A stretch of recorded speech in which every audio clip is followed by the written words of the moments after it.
Magic നോവലിലേക്ക് സ്വാഗതം. വാസ്തുബലി അവസാന ഭാഗം. എങ്കി വരൂ. അമ്മിണിക്കുട്ടി കൈ പിടിച്ച് ഭർത്താവിനെ എഴുന്നേൽപ്പിച്ചു. ചേർത്ത് പിടിച്ചാണ് അകത്തേക്ക് നടത്തിയത്. നടക്കുന്നതിനിടയിൽ ചെല്ലപ്പൻ വേദനയോടെ അമ്മിണിക്കുട്ടിയെ നോക്കി. എന്നാലും നമ്മുടെ മോൾ എങ്ങനെ ഇത് സഹിക്കുമെടി? അവളുടെ ഭാവി പോയില്ലേ? ഇനി ഒരു നല്ല കല്യാണം അവൾക്ക് വരുമോ? അവളുടെ കാര്യത്തിൽ എന്തെല്ലാം മോഹിച്ചതാ നമ്മൾ. അങ്ങനെയൊന്നും വിഷമിക്കണ്ട. അസഹ്യമായ സങ്കടമുണ്ടായിട്ടും അമ്മിണിക്കുട്ടി ഭർത്താവിനെ സമാധാനിപ്പിച്ചു. കല്യാണം കഴിഞ്ഞ് ഭർത്താവ് മരിച്ചുപോയ സംഭവങ്ങളില്ലേ? കല്യാണ പന്തലിൽ വെച്ച് കല്യാണം തെറ്റിപ്പോവാറില്ലേ? അവരൊക്കെ എന്നും കന്യകളായിട്ടാണോ കഴിയുന്നത്? ചെല്ലപ്പൻ ആശാരിയിൽ വല്ലാത്തൊരു വിമ്മിട്ടമുണ്ടായി. ഭാര്യയുടെ മുഖത്തു നിന്ന് അയാൾ കണ്ണുകൾ തിരിച്ചു. അവള് പഠിക്കാൻ മിടുക്കിയല്ലേ? അവളെ ഉദ്യോഗസ്ഥയാക്കണമെന്നാണല്ലോ നിങ്ങളുടെ ആഗ്രഹം. ഇത് നടക്കാതെ പോയാൽ ഇനി ഉദ്യോഗം കിട്ടിയിട്ട് മതി കല്യാണം ഒന്നങ്ങ് വെക്കണം. കല്യാണത്തിന് ക്ഷണിച്ചവരെയെല്ലാം കല്യാണം മുടക്കിയ കാര്യം അറിയിക്കണ്ടേ? എങ്ങനെ അറിയിക്കും? എന്ത് കാരണം പറയും? അതായിരുന്നു ചെല്ലപ്പന്റെ ഏറ്റവും വലിയ വ്യത. ചെറുക്കന്റെ തന്ത ചത്തുപോയി എന്നങ്ങ് പറയണം. എടുത്ത വായിക്കുള്ള മറുപടിയായിരുന്നു അമ്മിണിക്കുട്ടിയുടേത്. ചത്തോ ചത്തില്ലേന്ന് അന്വേഷിക്കാൻ ആരും മെനക്കെടില്ലല്ലോ. 6 മാസത്തേക്കോ 1 വർഷത്തേക്കോ കല്യാണം മാറ്റിവെച്ചൂടെ? അതിനകം വേറെ കല്യാണം ആലോചിച്ച് നടത്തണം. ചെല്ലപ്പന്റെ മിഴികൾ വിസ്മയത്തിൽ വിടർന്നു. ഒട്ടും ആലോചിക്കാതെ അമ്മിണിക്കുട്ടിയുടെ ബുദ്ധിയിൽ വന്ന മറുപടിയാണെങ്കിലും അത് ആപത്തിൽ ഉപകരിക്കുമെന്ന് ചെല്ലപ്പന് തോന്നി. പിന്നീട് അതിലെ കളവ് ആളുകൾ മനസ്സിലാക്കിയാൽ പോലും തൽക്കാലം പിടിച്ചു നിൽക്കാം. ഇല്ലെങ്കിലും വേറെ മാർഗമുണ്ട്. അമ്മിണിക്കുട്ടിയുടെ മുഖത്ത് കൂസലില്ലായ്മ. സ്വതേ ദുർബലമായ ഭാര്യ ഇപ്പോൾ ഇത്രയും തൻ്റെ അഭിനയിക്കുന്നത് താൻ തളർന്നു പോയത് കൊണ്ടാണെന്ന് ചെല്ലപ്പന് മനസ്സിലായി. പറ, എന്താ മാർഗം? അയാൾ ചോദിച്ചു. വേറെ ചെറുക്കനെ കണ്ടുപിടിച്ച് നിശ്ചയിച്ച മുഹൂർത്തത്തിന് തന്നെ കല്യാണം അങ്ങ് നടത്തണം. അതും നല്ലൊരാശയമാണെന്ന് ചെല്ലപ്പന് തോന്നി. മുകുന്ദനും വേറെ കല്യാണം ആലോചിക്കുകയാണല്ലോ. ചിലപ്പോൾ കുറിച്ച മുഹൂർത്തത്തിന് തന്നെ അത് നടന്നുവെന്നും വരും. പക്ഷേ ഒരാണിന്റെ അത്ര എളുപ്പത്തിൽ പെണ്ണിന്റെ കല്യാണം നടക്കില്ലല്ലോ. ഇല്ലെങ്കിൽ യോഗ്യത നോക്കാതെ ഒരു ചെറുക്കനെ കണ്ടുപിടിക്കണം. ചെല്ലപ്പന്റെ ചിന്ത അറിഞ്ഞ മട്ടിലായിരുന്നു അമ്മിണിക്കുട്ടിയുടെ തുടർന്നുള്ള സംസാരം. ഉദ്യോഗസ്ഥന് വേണ്ടി പരക്കം പാഞ്ഞിട്ടല്ലേ തുമ്മിയാ തെറിക്ക് നീ മൂക്കെടുത്ത് മുഖത്ത് പിടിപ്പിക്കേണ്ടി വന്നത്? സൽസ്വഭാവിയായ ഒരു പയ്യൻ മതിയെന്ന് വെക്കണം. ഈ മാനക്കേടിൽ നിന്ന് രക്ഷപ്പെട്ടൂടെ? അവള് സമ്മതിക്കൂടി? അതായിരുന്നു ചെല്ലപ്പന്റെ സംശയം. അച്ഛന്റെയും കുടുംബത്തിന്റെയും മാനക്ഷയം തീർക്കാനാവുമ്പോൾ അവൾ എതിരൊന്നും നിൽക്കൂല. അല്ലേലും അച്ഛൻ നിശ്ചയിക്കുന്ന ആളിനെ തന്നെ കല്യാണം കഴിച്ചോളാന്ന് വാക്ക് തന്നിട്ടുള്ളവളല്ലേ. അവളെ ഓർത്ത് എനിക്കൊരു പേടിയില്ല. എനിക്ക് നിങ്ങളെ ഓർത്തുള്ളൂ വിഷമം. ചെല്ലപ്പനെ ഡ്രോയിങ് റൂമിലെടുത്തിയിട്ട് അമ്മിണിക്കുട്ടി അകത്തേക്ക് പോയി. 4 കെട്ടിന്റെ മാതൃകയിൽ കോൺക്രീറ്റിൽ പണിത വീടാണ്. പഴയ തെക്കിനിയാണ് ഇപ്പോൾ ഡ്രോയിങ് റൂം ആയിരിക്കുന്നത്. അതിമനോഹരമായ ചിത്രത്തൂണുകൾ ചെല്ലപ്പന്റെ സ്ഥിരകാല സ്വപ്നമായിരുന്നു. വീടിന് തറക്കല്ലിടുന്നതിന് മുമ്പേ മരപ്പണികൾ മൊത്തം തീർത്തു വെച്ചിരുന്നു. മുഖവാതിൽ മാത്രമേ പിന്നീട് പണിതുള്ളൂ. അതാണെങ്കിൽ മാറ്റി കൊത്തേണ്ടിയും വന്നു. ഇപ്പോഴത്തെ വാതിലിന് മഹാലക്ഷ്മിയും താമരയും ഒന്നുമില്ല. വളരെ എളുപ്പം പണിതെടുത്ത ഒഴുക്കൻ കതക്, അത്രമാത്രം. മഹാലക്ഷ്മിയെ മാറ്റിയപ്പോൾ ഐശ്വര്യവും സൗഭാഗ്യവും പടിയിറങ്ങിപ്പോയതാണോ? നാട്ടുകാരുടെ വർത്തമാനത്തിന് താൻ കാതുകൊടുത്തു. അതാണ് തെറ്റിയത്. എന്നും തനിക്ക് പറ്റിയിട്ടുള്ള അബദ്ധവും അതാണ്. മറ്റുള്ളവരുടെ മുന്നിൽ കേമനാകാൻ വേണ്ടി അങ്ങേയറ്റം പ്രയത്നിക്കും. ഈ 4 കെട്ടെന്ന സ്വപ്നം പോലും അങ്ങനെ ഉണ്ടായതാണ്. ശ്രീചക്രം മാളിക പോലൊരു മാളികയായിരുന്നു സങ്കല്പത്തിൽ. അതിനടുത്തക്ക കാര്യങ്ങൾ എത്തുകയും ചെയ്തു. ദാ അച്ഛേ, ചായ. നിഫയുടെ മൃദുസ്വരം. മകളുടെ നേർക്ക് പതർച്ചയോടെ മുഖമുയർത്തി ചെല്ലപ്പൻ ആശാരി പുഞ്ചിരി പൊഴിച്ചു നിൽക്കുകയാണ്. ഇവളൊന്നും അറിഞ്ഞില്ലേ? ചെല്ലപ്പൻ അത്ഭുതപ്പെട്ടു. അമ്മിണിക്കുട്ടി ഒന്നും മകളോട് പറഞ്ഞില്ലേ? മക്കൾ ഇവിടെ വന്ന് അച്ഛൻ്റെ അടുത്തിരുന്നേ. ചായ ഗ്ലാസ് അച്ഛൻ്റെ കയ്യിൽ പിടിപ്പിച്ചിട്ട് നിഫ വന്ന് അരികിലിരുന്നു. മകളുടെ ചുമലിലൂടെ ചെല്ലപ്പൻ കൈയിട്ടു. അച്ഛനൊരു അബദ്ധം പറ്റി മക്കളെ. മക്കൾ അച്ഛനോട് ക്ഷമിക്കണം. അയാളുടെ തൊണ്ടയിടറി, കണ്ണുകൾ തുളുമ്പി. നിഫ കൈ ഉയർത്തി അച്ഛൻ്റെ വായി പൊത്തി. ഒന്നും പറയണ്ട, എല്ലാം ഞാൻ അറിഞ്ഞു. എനിക്കൊരു വിഷമവും ഇല്ല അച്ഛാ. വല്ലവരും വല്ലതുമൊക്കെ പറയുന്ന കേട്ടാലുടനെ ഇളകുന്ന ഒരാളെ ഭർത്താവായി കിട്ടുന്നതാണ് ഒരു പെണ്ണിന്റെ ശാപം. ചെല്ലപ്പന്റെ കണ്ണുകൾ വിങ്ങി വിടർന്നു. അയാൾ മകളെ ചേർത്ത് പിടിച്ചു. എനിക്ക് ഇനിയിപ്പോൾ കല്യാണം ഒന്നും വേണ്ടച്ചാ. ഞാൻ പഠിച്ചോളാം. ഒരു ജോലി കിട്ടിക്കഴിഞ്ഞാൽ സ്വന്തം കാലിൽ നിൽക്കാമല്ലോ. ഇനി അങ്ങോട്ട് തൊഴിലില്ലാത്ത പെണ്ണിന്റെ ജീവിതം കഷ്ടമായിരിക്കും. വല്ലവരും വല്ലതുമൊക്കെ പറയണത് കേട്ട് നാളെ ഭർത്താവ് ഉപേക്ഷിച്ചാലും ആത്മഹത്യ ചെയ്യാതെ പിടിച്ചു നിൽക്കാമല്ലോ. അത് ശരിയാ. ചെല്ലപ്പൻ മകളുടെ നെറുകയിലൂടെ കൈ ഓടിച്ചു. പക്ഷേ കല്യാണം കഴിഞ്ഞാലും ഒരു ജോലി കിട്ടിക്കൂടാന്നില്ലല്ലോ. എന്നാൽ നിശ്ചയിക്കപ്പെട്ട കല്യാണം മുടങ്ങിയതിൽ പിന്നീട് ഒരു കല്യാണം നടക്കാൻ ബുദ്ധിമുട്ടാവില്ലേ? അച്ഛനല്ലേ അമ്മയോട് പറഞ്ഞത് നിശ്ചയിക്കപ്പെട്ട കല്യാണം നടക്കില്ലെന്ന്? നടക്കില്ലെങ്കിൽ വേണ്ട എന്ന് തന്നെ ഞാൻ പറഞ്ഞോളൂ. നിശ്ചയിക്കപ്പെട്ട മുഹൂർത്തത്തിന് തന്നെ മറ്റൊരാളെ കണ്ടുപിടിച്ച് ഈ കല്യാണം നടത്തിയാലോ മോളെ? അതിനാളെ കിട്ടുമോ അച്ഛാ? നിഫയുടെ മുഖം പരിഹാസത്തിൽ കൂടി. കിട്ടിയാൽ നീ സമ്മതിക്കുമോ? അതാ എനിക്കറിയേണ്ടത്. അച്ഛൻ ആവശ്യപ്പെട്ട ഞാൻ സമ്മതിക്കും. നിഫയുടെ മുഖം മുറുകി. ഇപ്പോൾ ഈ കല്യാണത്തിന് ഞാൻ സമ്മതിച്ചതും അങ്ങനെ ആയിരുന്നല്ലോ. ചെല്ലപ്പന് സന്തോഷമായി. എങ്കിൽ മോൾ അകത്തേക്ക് പോയിക്കോ. ചായ കുടിച്ച് ഗ്ലാസ് തിരികെ ഏൽപ്പിച്ചു അയാൾ. മല പോലെ വന്നത് എലി പോലെ പോയതായി ചെല്ലപ്പന് തോന്നി. തൻ്റെ മകൾ തൻ്റെ ഇടമായി തൻ്റെ ഒപ്പം നിൽക്കുമെങ്കിൽ പിന്നെന്തു വേണം? നിശ്ചയിക്കപ്പെട്ട മുഹൂർത്തത്തിന് തന്നെ കല്യാണം നടത്താൻ വല്ല വഴിയുമുണ്ടോ എന്നാണ് ചെല്ലപ്പൻ ആലോചിച്ചത്. സ്വഭാവിയായിരിക്കണം. ഉദ്യോഗസ്ഥനല്ലെങ്കിലും സ്ഥിര വരുമാനമുള്ളവനായിരിക്കണം. മുടങ്ങിപ്പോയൊരു കല്യാണത്തിലെ പകരക്കാരൻ വരനാവാൻ സന്നദ്ധതയുള്ളവനുമായിരിക്കണം. വളരെ പെട്ടെന്നാണ് പ്രകാശിന്റെ മുഖം ചെല്ലപ്പന്റെ മുന്നിൽ തെളിഞ്ഞത്. നിഫയെ വല്ലാതെ ആശിച്ചവനാണ് പ്രകാശ്. അതിനുവേണ്ടിയാണ് അവൻ തൻ്റെ ഒപ്പം വന്ന് പണിക്ക് ചേർന്നത്. പ്രീ ഡിഗ്രി വരെ പഠിച്ചവനാണ്. കാണാനും തെറ്റില്ല. എല്ലാറ്റിനും ഉപരി സ്വന്തം ചോരയാണ്. പക്ഷേ അപമാനിച്ചാണ് അവനെ ഇവിടെ നിന്ന് ഇറക്കി വിട്ടത്. പിന്നീട് അവൻ എന്താണ് സംഭവിച്ചെന്ന് പോലും തിരക്കിയില്ല. പുരവാസ്തു ബലിക്കോ കല്യാണത്തിനോ ഒന്നും അവനെയോ അവന്റെ അമ്മയോ ക്ഷണിച്ചില്ല. ചീഞ്ഞെടുത്ത് വെച്ച് മുറിച്ചു കളയുകയായിരുന്നു. പക്ഷേ അത്രയ്ക്ക് ചീഞ്ഞവനാണോ അവൻ? നിഫയെ അവൻ വല്ലാതെ ആഗ്രഹിച്ചു. അതൊരു തെറ്റാണോ? ആ ആഗ്രഹത്തിന്റെ പുറത്ത് കാട്ടിക്കൂട്ടിയതാണ് ബാക്കിയുള്ളതെല്ലാം. മാപ്പർഹിക്കാത്ത തെറ്റൊന്നും അല്ലത്. സ്വന്തം ആലോചനയെക്കുറിച്ച് ചെല്ലപ്പൻ ആരോടും പറഞ്ഞില്ല. ആരോടും അഭിപ്രായം തിരക്കിയതുമില്ല. സ്വയം അങ്ങ് തീരുമാനിച്ചു. അപ്പോഴാണ് അബ്ദുള്ളയെക്കുറിച്ച് ഓർത്തത്. അബ്ദുള്ള ഇവിടെ താമസിക്കുന്നത് പ്രകാശിനും ഇഷ്ടപ്പെടാൻ സാധ്യതയില്ല. അല്ലെങ്കിൽ തന്നെ തൻ്റെ ഇത്തരം വികല ആദർശങ്ങൾക്ക് ഈ ലോകത്തിൽ എന്തു വില? തനിക്കിപ്പോൾ തൻ്റെ മകളുടെ ഭാവിയാണ് വലുത്. അമ്മിണിക്കുട്ടിയെ ഇരുന്നെടുത്തു നിന്ന് ചെല്ലപ്പൻ വിളിച്ചു. എന്തോ എന്ന് വിളി കേട്ടുകൊണ്ട് അമ്മിണിക്കുട്ടി ഓടിയെത്തി. അബ്ദുള്ള എന്തേ? ചെല്ലപ്പൻ ചോദിച്ചു. പോയല്ലോ, അമ്മിണിക്കുട്ടി പറഞ്ഞു. എങ്ങോട്ട്? അറിയില്ല. എപ്പോ വരും? എന്തേ? അമ്മിണിക്കുട്ടി ആരാഞ്ഞു. അവൻ ഇവിടെ താമസിക്കുമ്പോൾ ഇനിയും നമ്മൾ വേറെ ചെക്കനെ തിരക്കിയാലും കല്യാണം നടക്കാൻ അത് പ്രശ്നമാവും. ആവും. അതറിഞ്ഞോണ്ടാ അവൻ പോയതും. ഇടർന്ന സ്വരത്തിൽ അമ്മിണിക്കുട്ടി പറഞ്ഞു. ഇനി വരില്ലാന്നും പറഞ്ഞാ പോയത്. എൻ്റെ ഏട്ടൻ്റെ മോനാ. എന്നിട്ടും പോകണ്ടാന്ന് ഞാൻ പറഞ്ഞില്ല. ഞാനൊരു അമ്മയല്ലേ. എൻ്റെ മോളുടെ ഭാവി എനിക്ക് നോക്കണ്ടേ? നന്നായി, ചെല്ലപ്പൻ നിശ്വസിച്ചു. ഇപ്പൊ എനിക്കും ശരിക്കും സമാധാനമായി. പിറ്റേന്ന് രാവിലെ എവിടേക്ക് പോകുന്നു എന്ന് പറയാതെയാണ് ചെല്ലപ്പൻ വീട്ടിൽ നിന്നിറങ്ങിയത്. പ്രകാശന്റെ വീട്ടിൽ പ്രകാശനോ അവന്റെ അമ്മയോ ഉണ്ടായിരുന്നില്ല. അവന്റെ അച്ഛന്റെ പെങ്ങൾ മാത്രം, ഫാമ മാത്രം. അവര് അമ്മയും മോനും കൂടെ ടൗണിൽ പോയതാ. ഇപ്പൊ വരും, ഫാമ പറഞ്ഞു. വീടൊന്ന് പുതുക്കിയിരിക്കുന്നു. മുറ്റത്ത് ഒരു ബൈക്കും ഇരുന്നിരുന്നു. അവനിപ്പോ പണിക്ക് പോകുന്നില്ലേ? ചെല്ലപ്പൻ ഭാമയോട് ചോദിച്ചു. ഉവ്വല്ലോ, അവന് ട്രാൻസ്പോർട്ടിൽ കണ്ടക്ടർ ജോലി കിട്ടിയ കാര്യം ചെല്ലപ്പൻ ചേട്ടൻ അറിഞ്ഞില്ലേ? ഭാമയ്ക്ക് ഉത്സാഹം. അതിൽ പിന്നെയാ വീട് പുതുക്കിയതും ദേ വണ്ടി വാങ്ങിച്ചതും. അപ്പോഴേക്കും മുറ്റത്തൊരു ടാക്സി വന്നു നിന്നു. അതിന്റെ വാതിൽ തുറന്ന് പ്രകാശനും അമ്മയും ഇറങ്ങി. സഹോദരിയെയും മകനെയും കണ്ടത് ചെല്ലപ്പൻ ആശാരി പൂമുഖത്തെ സ്റ്റൂളിൽ നിന്ന് എഴുന്നേറ്റു. മുമ്പായിരുന്നെങ്കിൽ പ്രകാശനും അമ്മയും ദൈവത്തെ പോലെയാണ് ചെല്ലപ്പനെ കണ്ടിരുന്നത്. ഇപ്പോൾ ചെല്ലപ്പനാണ് ഇവരെ കൊണ്ട് ആവശ്യം. സഹായാർത്ഥിയായി വന്നിരിക്കുകയാണ് താൻ. ഒരിക്കലും ആരുടെ മുന്നിലും തലകുനിച്ച് നിന്നിട്ടില്ലാത്ത ചെല്ലപ്പൻ ആദ്യമായി ശിരസ് താഴ്ത്തി. ചെല്ലപ്പനെ പൂമുഖത്ത് കണ്ടപ്പോൾ പ്രകാശന്റെ അമ്മ ഭാർഗവി അതിശയത്തിലും സന്തോഷത്തിലും ഓടി അരികിലെത്തി. എൻ്റെ ഈശ്വര, ഇതെന്റെ കൊച്ചേട്ടനല്ലേ? എത്ര നാളായി കൊച്ചേട്ടാ. കൊച്ചേട്ടൻ ഈ വഴിയൊക്കെ ഒന്ന് വന്നിട്ട്. കൊച്ചേട്ടൻ എന്നെ എൻ്റെ മോനെ മറന്നു ഇല്ലേ? മറന്നിട്ടല്ല പെണ്ണേ. സഹോദരിയുടെ ചുമലിൽ ചെല്ലപ്പൻ സ്നേഹപൂർവ്വം തട്ടി. ചില ഒഴുക്കിലും ചൂഴിയിലും ഒക്കെ പെട്ടുപോയി.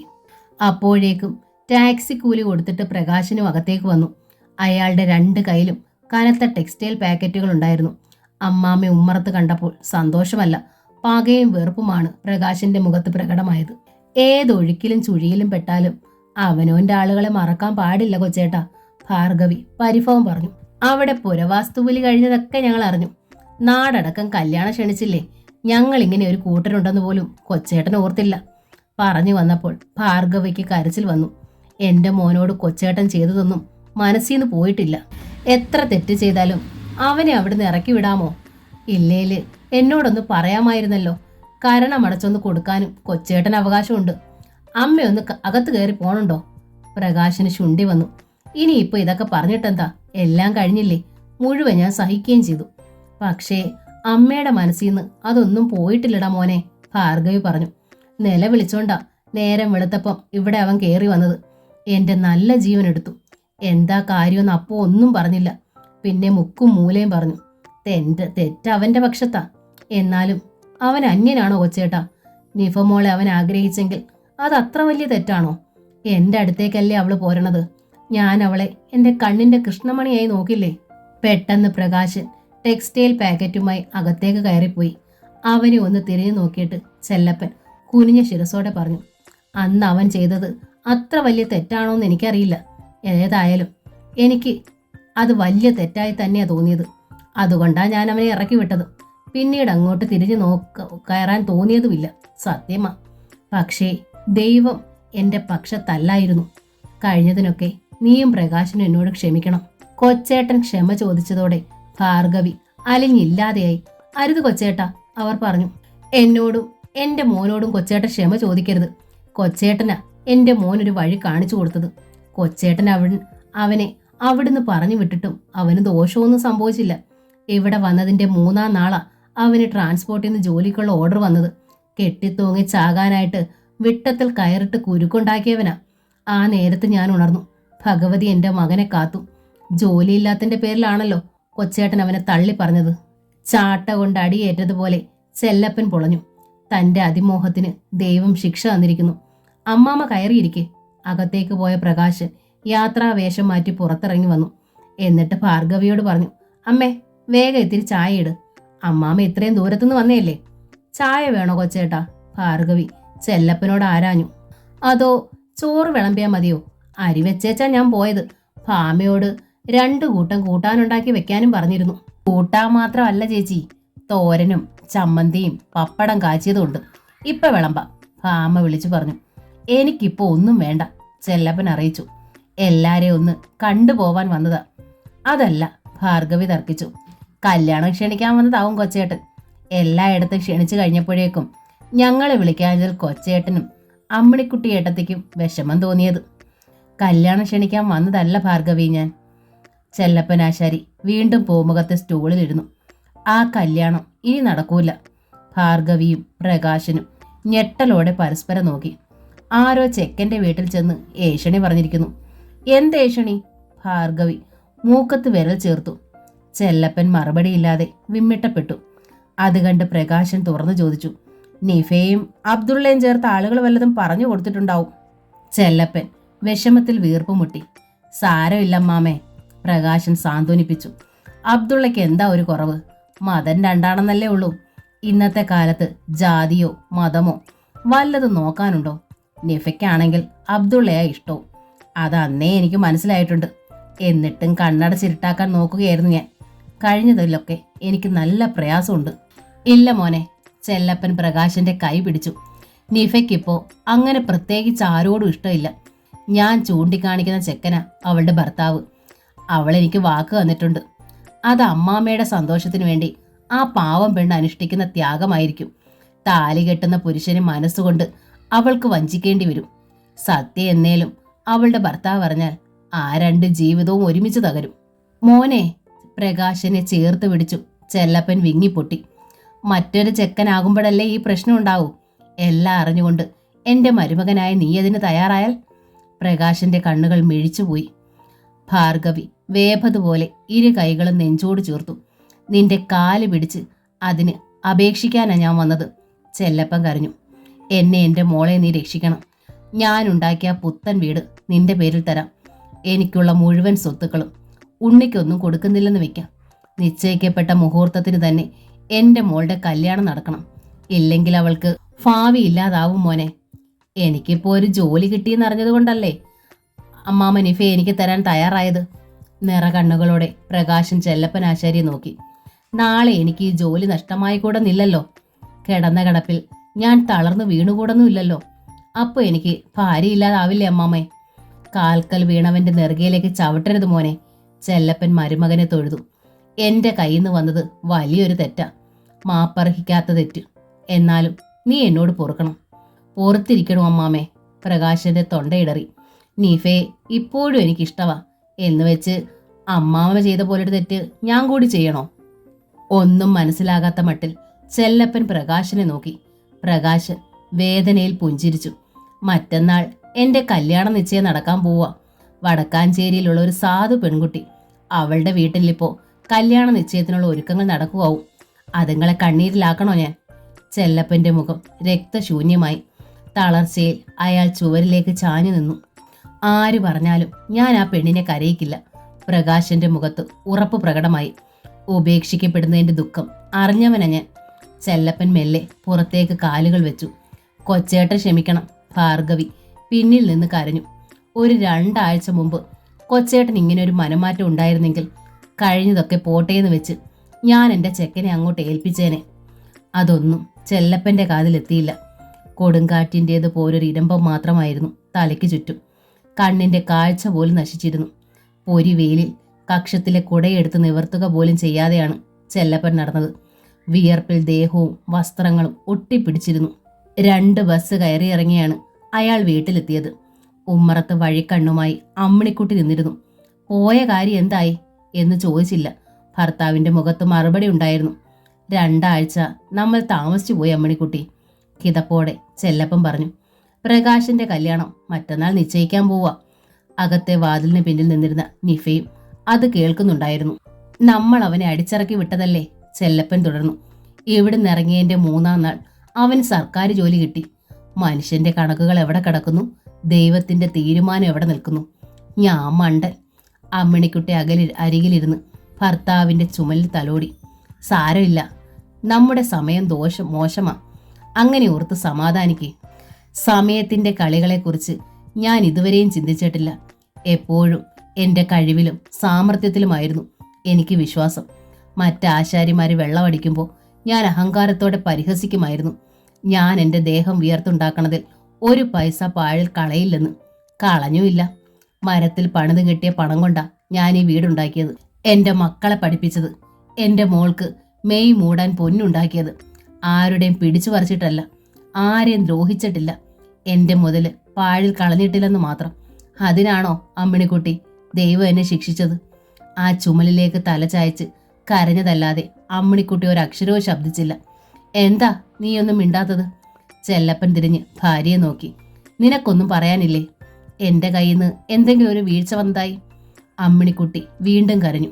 കരഞ്ഞുകൊണ്ട് പറഞ്ഞു, ഒരു വീഴ്ചയെ ഞാൻ കണ്ടുള്ളൂ. സ്വന്തം തൊഴിലിനെ അഭിമാനക്കുറവ്. എനിക്ക് എൻ്റെ തൊഴിൽ അഭിമാനക്കുറവോ? ചെല്ലപ്പൻ ഞെട്ടലോടെ അമ്മിണിക്കുട്ടിയുടെ നേർക്ക് തിരിഞ്ഞു. ഇത് കലയാണ്, ദൈവമാണ് എന്നൊക്കെ പറഞ്ഞ് ഈ തൊഴിലിനെ വാനോളം പുകഴ്ത്തുകയും മരപ്പണി ചെയ്യുന്ന ഒരുത്തിന് മകളെ കൊടുക്കില്ലെന്ന് പറഞ്ഞ് വാശി പിടിച്ചില്ലേ? മരപ്പണിയിലുള്ള അഭിമാനക്കുറവ് കൊണ്ടല്ല അത്. സ്വന്തം വിദ്യയെ ബഹുമാനിക്കാത്തവനോട് ദൈവം പൊറുക്കില്ലെന്ന് നിങ്ങൾ തന്നെ പറഞ്ഞിട്ടുണ്ടല്ലോ. നീ വിചാരിക്കുന്നത് പോലെ അല്ല പെണ്ണേ കാര്യം. ചെല്ലപ്പൻ ഭാര്യയുടെ മുഖം പിടിച്ചുയർത്തി ആ കണ്ണുകളിലേക്ക് നോക്കിക്കൊണ്ട് തുടർന്നു. മരപ്പണി മോശമാണെന്ന് ഒരിക്കലും ഞാൻ കരുതിയിട്ടില്ല. ഈ തൊഴിൽ എനിക്ക് ദൈവം തന്നതാ. ഇതിലെ അത്യധ്വാനത്തിന് അനുസരിച്ചുള്ള വേതനവും ഉയർന്ന ജീവിതവും കിട്ടാൻ പ്രയാസമാണെന്ന് എനിക്ക് തോന്നിയിട്ടുണ്ട്. അതുകൊണ്ട് മാത്രമാ നമ്മുടെ മോളെ ഒരു ഉദ്യോഗസ്ഥന് കൊടുത്താലോ എന്ന് ഞാൻ ആലോചിച്ചത്. അങ്ങനെ മാനാങ്കാണി കാണാനതിലെ അർത്ഥമില്ലായ്മ ഇപ്പം മനസ്സിലായില്ലേ? അമ്മിണിക്കുട്ടി ചോദിച്ചു. നമുക്ക് കിട്ടാത്തതിന്റെ പുറകെ പോയാതെ കിട്ടുന്നതിനെ സ്വീകരിച്ചാലോ? കിട്ടുന്നതോ? ചെല്ലപ്പൻ അത്ഭുതത്തിൽ കണ്ണുകൾ മിഴിച്ചു. അതേതാ അത്? എന്നോട് ദേഷ്യപ്പെട്ടില്ലെങ്കിൽ പറയാം. ദേഷ്യപ്പെടില്ല, നീ പറ. നിശ്ചയിച്ച മുഹൂർത്തത്തിന് തന്നെ കല്യാണം നടത്താൻ ഒരാശാരിച്ചക്കനെ നമുക്ക് കിട്ടുമോ? അവൻ എന്ത് കുറവുണ്ടേലും ഞാൻ പൊറുക്കും. ആശാരിപ്പൊരയിലാണ് പിറന്നതെങ്കിലും പെറ്റതൊരു കുഞ്ഞമ്മയാ, വളർത്തിയത് ഒരു ഉമ്മച്ചിയാ. ആ കുറവ് പൊറുക്കാൻ പറ്റുമോ നിങ്ങൾക്ക്? അമ്മിണിക്കുട്ടി തിരക്കി. അബ്ദുള്ള? ചെല്ലപ്പന്റെ ചുണ്ടുകൾ വിറച്ചു. അതെ, അമ്മിണിക്കുട്ടി പറഞ്ഞു. ഇതുവരെയും നിങ്ങളോട് ഞാൻ പറയാതിരുന്നൊരു കാര്യമാത്. ഒരച്ഛനൊരിക്കലും മകളുടെ മനസ്സിലാക്കാൻ കഴിയില്ല. അതിന് അമ്മയ്ക്കേ സാധിക്കും. നമ്മുടെ മോൾക്ക് അബ്ദുള്ളയെന്ന് വെച്ചാൽ ജീവന. എന്നിട്ടും നിങ്ങൾക്ക് വേണ്ടിയാ അവൾ. ചെല്ലപ്പൻ അമ്മിണിക്കുട്ടിയുടെ കൈ കവർന്നു. നിനക്ക് മുമ്പേ എനിക്കത് അറിയാമായിരുന്നു അമ്മിണിക്കുട്ടി. അയാളുടെ ശബ്ദം വിറച്ചു. പക്ഷേ എൻ്റെ സ്വാർത്ഥത, അതിൻ്റെ ശിക്ഷയാ ഞാനിപ്പോൾ അനുഭവിക്കണത്. നീ മോളെ വിളിക്ക്, എനിക്ക് സമ്മതമാ. മകളെ വിളിക്കാനായി അമ്മിണിക്കുട്ടി അകത്തേക്ക് തിരിഞ്ഞതേ ഉള്ളൂ. വാതിൽ കടന്ന് നിഫ പുറത്തേക്ക് വന്നു. എനിക്ക് സമ്മതമല്ലച്ചാ, ഉറച്ച സ്വരത്തിലായിരുന്നു അവൾ അറിയിച്ചത്. ലോകത്തിൽ മറ്റേതു ഒരു പുരുഷനും ആയിക്കൊള്ളട്ടെ, ഇത് മാത്രം എനിക്ക് സമ്മതമല്ല. ചെല്ലപ്പനും അമ്മിണിക്കുട്ടിയും ഞെട്ടലോടെ പരസ്പരം നോക്കി. എന്താ മോളെ കാര്യം? ചെല്ലപ്പൻ എഴുന്നേറ്റ് നിഫയുടെ അരികിലെത്തി. അബ്ദുള്ളയെ നിനക്കിഷ്ടമാണെന്നാണല്ലോ നിന്റെ അമ്മ പറഞ്ഞത്. അമ്മിണിക്കുട്ടിയൊന്ന് നോക്കിയിട്ട് അയാൾ തുടർന്നു. ഞാൻ മനസ്സിലാക്കിയിരിക്കുന്നതും അങ്ങനെ തന്നെയാ. അതുകൊണ്ട് തന്നെയാ അച്ഛാ എനിക്കതിന് സമ്മതമല്ലാത്തത്, നിഫ പറഞ്ഞു. ചെല്ലപ്പൻ അത്ഭുതത്തിൽ മകളെ നോക്കി. അബ്ദുള്ളാക്കെ എനിക്കിഷ്ടം ആണെന്ന് അറിഞ്ഞുകൊണ്ടല്ലേ അമ്മ ഇത്രയും കാലം നിശബ്ദയായിരുന്നത്? അച്ഛനാണെങ്കിൽ അക്കാര്യം മനസ്സിലാക്കിക്കൊണ്ട് എന്നെ വിലക്കി. എനിക്ക് വേറെ കല്യാണം നിശ്ചയിച്ചു. ഇപ്പോ മറ്റാരെയും കിട്ടാതെ വന്നപ്പോ നിഫ വിഷമത്തിൽ നിർത്തി. ചെല്ലപ്പന്റെ മുഖം കുനിഞ്ഞു. മറ്റാരെയും കിട്ടാത്ത പെണ്ണിന് അവസാന ആശ്രയമേകാൻ മാത്രം വിലകെട്ടവനാണോ അച്ഛ അബ്ദുള്ളക്ക? നിഫ ചോദിച്ചു. അച്ഛനും അമ്മയും ഇല്ലാത്തവനാ, ആരോരും ഇല്ലാത്തവനാ, കുടുംബമില്ലാത്തവനാ, ജാതിയും മതവും ഇല്ലാത്തവനാ, ഒന്നുമില്ലാത്തവനാ. അങ്ങനെ പറയണതാ ശരി. എന്ന് വെച്ച് ആർക്കും വേണ്ടാത്തൊരു പെണ്ണിന് പകരക്കാരനാവാൻ ആ മനുഷ്യൻ തയ്യാറാവുമോ? അബ്ദുള്ളാക്ക കൂടി എന്നെ വേണ്ടാന്ന് പറയണത് കേട്ടാലേ അച്ഛന് തൃപ്തിയാവൂ? മോളെ, ചെല്ലപ്പൻ മുഖമുയർത്തി ദയനീയമായി മകളെ നോക്കി. അബ്ദുള്ളാക്കയുടെ നാവിൽ നിന്നുകൂടി അങ്ങനെ ഒരു മറുപടി വന്നാൽ ഞാൻ ജീവിച്ചിരിക്കൂല അച്ഛാ, തീർച്ചയാ. അവൻ അങ്ങനെ പറയില്ല മോളെ, എനിക്ക് ഉറപ്പാ, ചെല്ലപ്പൻ പറഞ്ഞു. അബ്ദുള്ളാക്ക സമ്മതിച്ചാലും എനിക്കിനി അത് വയ്യച്ചാ. മനസ്സുകൊണ്ട് ഞാൻ വേണ്ടാന്ന് വെച്ചതാ. പിരിയുന്നതിന്റെ വിഷമം മറ്റാരെ അറിയിക്കാതെ ഞാൻ പലവട്ടം അനുഭവിച്ചു. മൗനമായി 100 വട്ടം യാത്ര ചൊല്ലി. ഇനി അത് വേണ്ടച്ചാ. അന്ന് അച്ഛൻ എതിർക്കാൻ പല കാരണങ്ങളുണ്ടായിരുന്നു മോളെ, ചെല്ലപ്പൻ അറിയിച്ചു. അന്ന് അവൻ പീടികപ്പറമ്പിലെ മുസ്ലിം ചെക്കനായിരുന്നു. ഇന്ന് അവൻ നിനക്ക് മുറച്ചിറക്കനാ. മുറച്ചിറക്കനാണെന്നറിഞ്ഞിട്ടും അച്ഛന്റെ മനസ്സിന് മാറ്റമൊന്നും സംഭവിച്ചിട്ടില്ലല്ലോ. അപ്പോഴും ഞങ്ങളെ അകറ്റി നിർത്തിയില്ലേ? ഒടുവിൽ കല്യാണം മുടങ്ങി മറ്റാരെയും കിട്ടാതെ വന്നപ്പോ കാലു പിടിക്കാൻ ചെന്നതാണെന്ന് അബ്ദുള്ളയ്ക്ക് മനസ്സിലാവില്ലേ? പുറമെ സമ്മതം ഭാവിച്ചാലും ഉള്ളിൽ പുച്ഛമായിരിക്കും എന്നോട് പോലും. മറ്റൊരു കല്യാണത്തിന് സന്തോഷമായി സമ്മതിച്ചാലല്ലേ ഞാനും. കല്യാണം മുടങ്ങിയത് അവന്റെ പേര് പറഞ്ഞല്ലേ? ചെല്ലപ്പൻ ചോദിച്ചു. ആ ഒരു കുറ്റബോധം അവന്റെ ഉള്ളിൽ കാണാതിരിക്കുമോ? അല്ലെങ്കിലും അവൻ നിന്നെ ആശിച്ചതല്ലേ? ഇല്ലെങ്കിൽ മുഖവാതിലിന്റെ കതകിൽ കൊത്തിയ മഹാലക്ഷ്മിക്ക് നിന്റെ അതേ മുഖം വരുമോ? അത് ഓർത്തപ്പോൾ നിഫയും തരളിതയായി.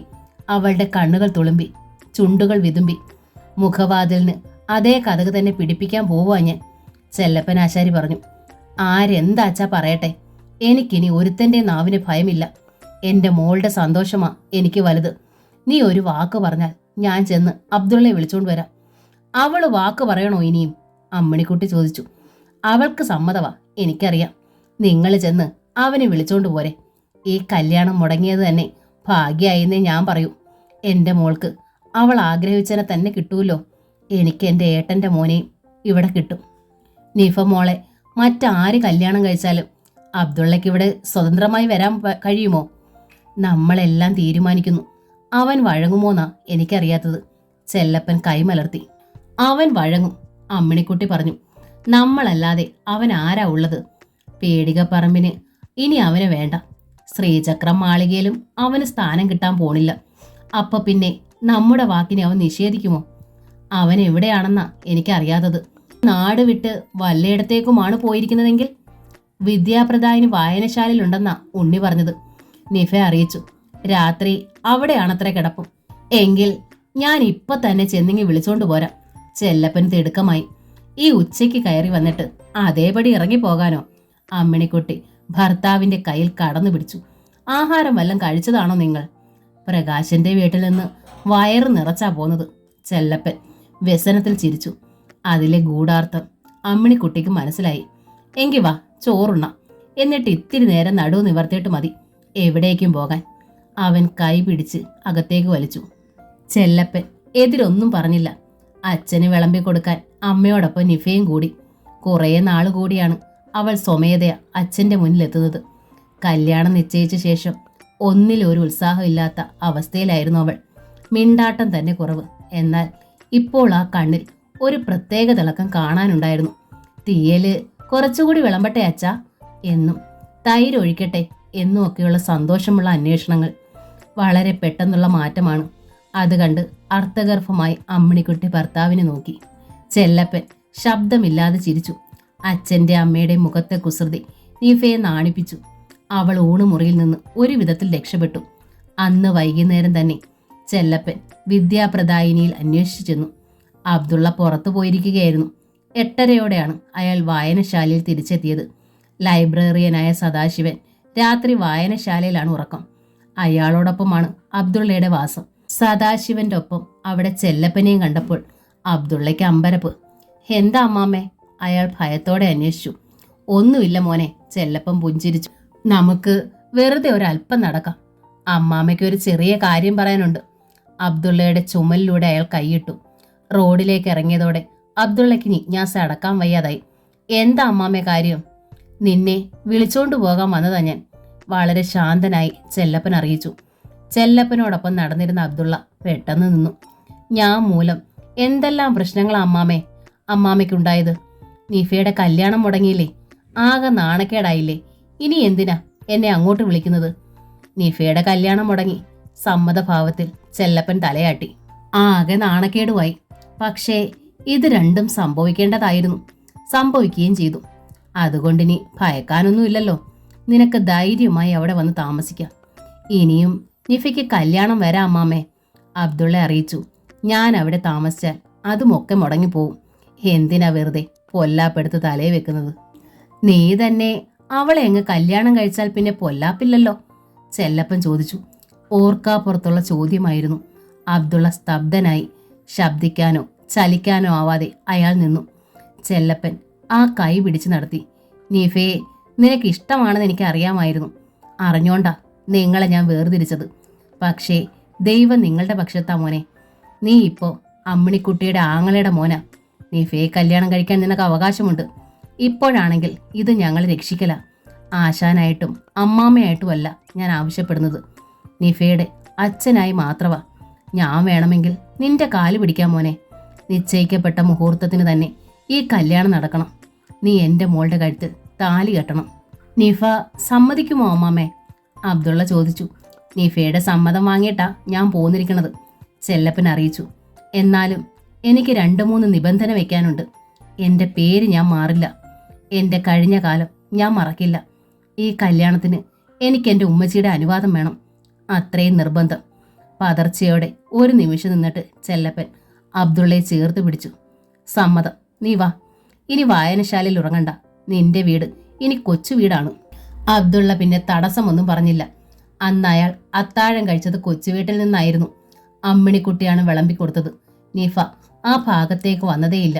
പിറ്റേന്ന് രാവിലെ അബ്ദുള്ള ചെല്ലപ്പനോട് പറഞ്ഞു, ഉമ്മച്ചിയോട് അനുവാദം ചോദിക്കാൻ പോകും മുമ്പ് എനിക്ക് നിഫയോട് 2 വാക്ക് സംസാരിക്കണം. അതിനെന്താ? ചെല്ലപ്പൻ മകളെ വിളിച്ചു വരുത്തി. അബ്ദുള്ളയ്ക്ക് നിന്നോട് സംസാരിക്കണമെന്ന്. അവർക്ക് സ്വകാര്യത ഒരുക്കിക്കൊണ്ട് ചെല്ലപ്പൻ പുറത്തേക്ക് ഇറങ്ങിപ്പോയി. യാത്ര പറഞ്ഞ് പിരിഞ്ഞവരാ നമ്മൾ. അബ്ദുള്ള നിഫയുടെ മുഖത്തേക്ക് നോക്കി. വീണ്ടും ഒന്നിക്കാൻ സമ്മതക്കേടില്ലെന്ന് എനിക്ക് ഈ മുഖത്തു നിന്ന് തന്നെ അറിയണം. മറ്റൊരു വിവാഹത്തിന് പ്രതിഷേധമെന്നെ സമ്മതിച്ചവളാ ഞാൻ, നിഫ പറഞ്ഞു. മറ്റാരെയും കിട്ടാതെ വന്നപ്പോൾ താലി കെട്ടാൻ ഈ മുന്നിൽ തലകുനിച്ചു തരികയാണെന്ന് കരുതിയില്ലെങ്കിൽ മാത്രം എനിക്ക് സമ്മതമാ.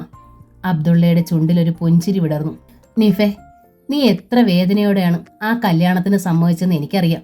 നിന്റെ നെഞ്ചിലെ നൊമ്പരത്തിന്റെ ചൂടിലാണ് ആ കല്യാണം മുടങ്ങിയെന്നും എനിക്കറിയാം. മറ്റാരെയും കിട്ടാതെ എൻ്റെ മുന്നിൽ തനകുനിച്ചതല്ലെന്നും എനിക്കറിയാം. പോരെ? അബ്ദുള്ളയുടെ തൊണ്ടയിടറി. അത് പോരെ? പെട്ടെന്ന് നിഫ അബ്ദുള്ളയുടെ കാൽക്കൽ വീണു. അബ്ദുള്ള അവിടെ പിടിച്ചെഴുന്നേൽപ്പിച്ചു. എന്നാലും ഈ കല്യാണത്തിന് എനിക്ക് എൻ്റെ ഉമ്മച്ചിയുടെ സമ്മതം വേണം. അതൊരു വാക്കാണ്. ഉമ്മച്ചി സമ്മതിച്ചില്ലെങ്കിൽ? നിഫ ചോദിച്ചു. നമ്മുടെ കല്യാണം നടക്കില്ല. ഞാൻ പിന്നെ ജീവിച്ചിരിക്കുകയില്ല. അബ്ദുള്ള തിരിഞ്ഞ് പുറത്തേക്ക് നടന്നു. നിശ്ചയിക്കപ്പെട്ട മുഹൂർത്തത്തിന് 3 ദിവസങ്ങളെ ഇനിയുള്ളൂ. ചെല്ലപ്പൻ വീട്ടുമുറ്റത്ത് കൊച്ചു പന്തലിട്ടു. സദ്യക്ക് ഇടപാട് ചെയ്തു. ബാക്കി കാര്യങ്ങളെല്ലാം ഒരുക്കി. വീടിന്റെ ഒഴുക്കൻ മുഖവാതിൽ മാറ്റി മഹാലക്ഷ്മിയുടെ ചിത്രവാതിൽ പിടിപ്പിച്ചു. പക്ഷേ അബ്ദുള്ളയ്ക്ക് പീടികപ്പറമ്പിൽ സുലേഖ ബീവിയെ കണ്ട് സമ്മതം വാങ്ങാൻ കഴിഞ്ഞില്ല. പീടികപ്പറമ്പിലെ ഗേറ്റിങ്കിൽ വന്നു ചെന്ന് അയാൾ കുറേ നേരം നിന്നതാണ്. അകത്തേക്ക് കടക്കാൻ ഇഷ്ടമില്ലായിരുന്നു. താൻ മൂലം ഈ കുടുംബത്തിന് ഇനി ഒരു നാശം ഉണ്ടാവരുത്. ഗേറ്റിൽ നിന്ന് അബ്ദുള്ളയുടെ കാല് കഴിച്ചു. അപ്പോഴാണ് മുറ്റത്ത് കോഴി ഓടിക്കുന്ന പാത്തൂത്തായെ കണ്ടത്. അബ്ദുള്ള കൈയാട്ടി വിളിച്ചു. ഒരകൽച്ചയും കൂടാതെ പാത്തൂത്താത്ത ഓടി ഗേറ്റിങ്കിലെത്തി. ഉമ്മച്ചി എന്തേ?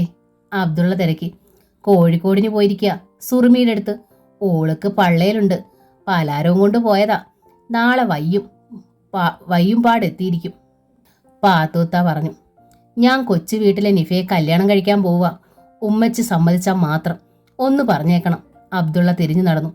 2 നാൾ കഴിഞ്ഞിട്ടും പക്ഷേ സുലേഖ ബീവി വന്നില്ല. പിറ്റേന്ന് രാവിലെയാണ് കല്യാണ മുഹൂർത്തം. രാത്രി തന്നെ ഒരു വണ്ടിയെടുത്ത് അബ്ദുള്ള കോഴിക്കോട്ടിന് വെച്ച് പിടിച്ചു. അവിടെ ചെന്നപ്പോൾ സാദിഖിന്റെ വീട് അടച്ചു പൂട്ടിയിട്ടിരിക്കുന്നു. അയൽപ്പക്കത്തുള്ള ഉമ്മയാണ് വിവരം പറഞ്ഞത്. അവരെല്ലാം കൂടി സാദിഖിന്റെ മാമ എടുത്തു പോയിരിക്കുക. മംഗലാപുരത്ത് ആശുപത്രിയിൽ അയാള്. മംഗലാപുരത്തിന് പോയാൽ നാളത്തെ മുഹൂർത്തത്തിന് മുമ്പേ കൊച്ചുവീട്ടിൽ തിരിച്ചെത്താൻ കഴിയില്ലെന്ന് അബ്ദുള്ളയ്ക്ക് തീർച്ചയുണ്ടായിരുന്നു. മുഹൂർത്തമായിട്ടും തന്നെ കാണാതിരുന്നാൽ അപ്പനമ്മാമ വീതുളിയെടുത്ത് സ്വന്തം നെഞ്ചിൽ താഴ്ത്തും. നിശ്ചയിച്ച മുഹൂർത്തം ഒന്നു മാറ്റാനായി ആ കാല് പിടിക്കാം എന്ന് നിശ്ചയിച്ച അബ്ദുള്ള തിരികെ പോന്നു. നേരം പുലർന്നപ്പോഴാണ് അയാൾ കൊച്ചു വീട്ടിലെ പടിക്കലെത്തിയത്. അതാ ആ മുറ്റത്ത് പീടികപ്പറമ്പിലെ സുലേഖ ബീവി. അബ്ദുള്ള പടി കടന്നപ്പോഴേക്കും സുലേഖ ബീബി ഓടി വന്ന് വട്ടം കെട്ടിപ്പിടിച്ചു. നിന്നെ കാത്തിരിക്കുകയായിരുന്നു മോനെ ഉമ്മച്ചി. എന്നെ ഇവിടെ എത്തിച്ചിട്ടാ സാദിക്കും സുർമിയും മംഗലാപുരത്തിന് പോയത്. എനിക്ക് ഉമ്മച്ചിയുടെ സമ്മതം വേണം ഈ കല്യാണത്തിന്, അബ്ദുള്ള അറിയിച്ചു. ഉമ്മച്ചി എപ്പോഴേ സമ്മതിച്ചു മോനെ. സുലേഖ ബീവി ഏങ്ങലടിച്ചു കരഞ്ഞു. എവിടെയായാലും നീ സുഖമായി കഴിയണത് കണ്ടാൽ മതി ഉമ്മച്ചിക്ക്. പക്ഷേ ഈ കല്യാണത്തിന് നീ മറ്റൊരുത്തിയുടെ സമ്മതം വാങ്ങിയേ പറ്റൂ. ചന്ദ്രുവിൻ്റെ ശ്രീചക്രം മാളികയിലെ ചന്ദ്രലേഖ കുഞ്ഞമ്മയുടെ. എനിക്കങ്ങനെ നാട്ടുകാരുടെ മുഴുവൻ സമ്മതം വേണ്ട ഉമ്മച്ചി. അബ്ദുള്ള വെറുപ്പിൽ മുഖം തിരിച്ചു. നാട്ടുകാരിയല്ല, നിന്റെ പെറ്റമ്മയാ. സുലേഖ ബേബിയുടെ മുഖം കുറുകി. നീ വിചാരിക്കും പോലെ അവൾ ഒരു തെറ്റും ചെയ്തിട്ടില്ല. അവളുടെ കാൽക്കൽ ഒരു വെറ്റിലപ്പാക്ക് വെച്ചിട്ടേ നീ ആ പെണ്ണിന്റെ കഴുത്തിൽ താലി കെട്ടാവൂ. ഇല്ലേലും നമ്മൾ പിന്നെ കാണൂല അബ്ദുള്ള. അബ്ദുള്ള സ്തബ്ധനായി. നീ വാ. സുലേഖ ബേബി ആ കൈ പിടിച്ചു. നിന്നെ ഉമ്മച്ചി കൊണ്ടുപോവാ. ശ്രീചക്രം മാളികയുടെ മുറ്റത്ത് കസവെടുത്ത് ഒരുങ്ങി ചന്ദ്രലേഖ നിന്നിരുന്നു. അരികിൽ ഹരീന്ദ്രനും. അബ്ദുള്ളയുടെ ജീവൻ രക്ഷപ്പെട്ടതോടെ പോലീസിന്റെ കയ്യിൽ നിന്ന് മടങ്ങിയെത്തിയ ബാലരാമൻ ഉണ്ണിത്തൻ ചാരു കസേരയിലും കിടന്നിരുന്നു. മുറ്റത്തേക്ക് കയറിയ അബ്ദുള്ളയും സുലേഖ ബീവിയെയും കണ്ട് ചാരു കസേരയിൽ കിടന്ന് ബാലരാമൻ ഗർജിച്ചു. അതുവരെയാകാം, ഈ അടിച്ചതിനകത്തേക്ക് കടക്കരുത്. ഹരീന്ദ്രൻ തിരിഞ്ഞ് അച്ഛനെ നോക്കി. അച്ഛനെ കൊന്നിട്ട് ജയിലിൽ പോകാൻ എന്നെ നിർബന്ധിക്കല്ലേ അച്ഛാ, അയാൾ അപേക്ഷിച്ചു. ബാലരാമന്റെ മുഖം വിളറിപ്പോയി. ഹരീന്ദ്രൻ അബ്ദുള്ളയുടെ കൈ പിടിച്ചു. കയറി വായേട്ടാ. ഇരുവരും പരസ്പരം ആശ്ലേഷിച്ചു. ഒരു വെറ്റിലപ്പാക്കും നാണയവും എടുത്ത് സുലേഖ അബ്ദുള്ളയുടെ കയ്യിൽ കൊടുത്തു. അബ്ദുള്ള അത് ചന്ദ്രലേഖ കുഞ്ഞമ്മയുടെ കാൽക്കൽ വെച്ചു. ചന്ദ്രലേഖ മൂത്ത മകനെ കെട്ടിപ്പുണർന്നു. ദാ എൻ്റെ കടം തീർന്നു, ഇടറുന്ന സ്വരത്തിൽ സുലേഖ ബീവി അറിയിച്ചു. നിന്റെ മോനെ ഞാൻ തിരിച്ചു തന്നിരിക്കണം. ഇനി നമുക്ക് ഇറങ്ങാം, അല്ലെങ്കിൽ മുഹൂർത്തം തെറ്റും.